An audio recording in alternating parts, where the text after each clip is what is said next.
नमस्कार, NMF news पर आप सभी का बहुत स्वागत। मैं हूं आपके साथ अभिषेक पुंडी। 2024 में जो लोकसभा चुनाव हुए उसमें बीजेपी ने एनडीए के लिए 400 पार का नारा दिया था, बीजेपी के लिए 350 प्लस का नारा दिया था, लेकिन और उत्तर प्रदेश से उसे सबसे ज्यादा उम्मीद थी, लेकिन जो नतीजे आए वो बिल्कुल विपरीत आए। 240 पर आकर सिमट गई उत्तर प्रदेश, जिसने 2019 के चुनाव में 62 सीटें दी थी। उस उत्तर प्रदेश की तरफ से इस बार 37 सीटें ही मिली, तो हार का ठीक रहा किसके सर फोड़ा जाए, हार की जिम्मेदारी किसके सर मढ़ी जाए, इस बात की कवायद तेज हो चली। और साथ ही चुनाव के बीच में दिल्ली के मुख्यमंत्री अरविंद केजरीवाल जब चुनाव प्रचार करने के लिए जमानत पर बाहर आए तो उन्होंने एक सिगुफा छोड़ दिया कि चुनाव जैसे ही जीता जाएगा, बीजेपी अगर ये चुनाव जीतती है तो अगले आने वाले 1 महीने में योगी आदित्यनाथ, उत्तर प्रदेश के मुख्यमंत्री योगी आदित्यनाथ को कुर्सी से हटा दिया जाएगा। और तमाम तरीके की बातें चली। केशव प्रसाद मौर्य के साथ योगी आदित्यनाथ का विवाद, उसके बाद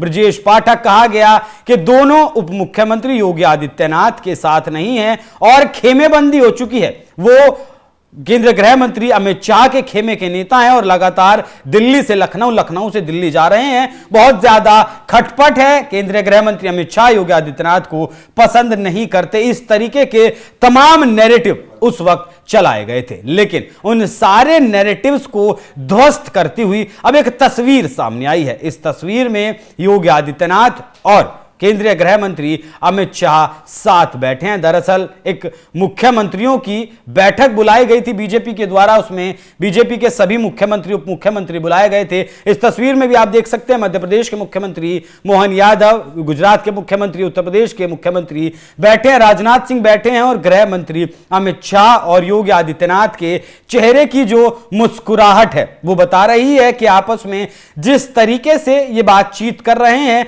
उससे ये तो नहीं कहा जा सकता कि कभी इनके बीच में तकरार रही होगी। इससे पहले जब फोटो सेशन हुआ था और यहां भी इन तस्वीरों में देखिए किस तरीके से केंद्रीय गृह मंत्री अमित शाह योगी आदित्यनाथ के बगल में खड़े होकर कुछ बातचीत कर रहे हैं और योगी आदित्यनाथ भी जैसी अमित शाह ने कुछ सवाल पूछा तो तुरंत दूसरी तरफ मुड़कर देखते हैं और अमित शाह को जवाब भी देते हैं। तो इन दोनों तस्वीरों को देखकर किसी भी तरीके से कहीं से ऐसा नहीं कहा जा सकता कि इन दोनों के बीच में कभी भी कोई विवाद रहा होगा। तो वो सिर्फ एक नैरेटिव था, कहीं ना कहीं बीजेपी को कमजोर करने की कोशिश लोकसभा चुनाव के बाद यह की गई थी। लेकिन इन तस्वीरों की अब कुछ और मायने भी निकाले जा रहे हैं। वो मायने निकाले जा रहे हैं कि जिस तरीके से अटल बिहारी वाजपेयी जिस वक्त प्रधानमंत्री बने थे उस वक्त उनके जोड़ीदार हुआ करते थे लाल कृष्ण आडवाणी। प्रधानमंत्री मोदी ने जब शपथ ली तब गृह मंत्री अमित शाह उनके जोड़ीदार के रूप में रहे और जिस तरीके से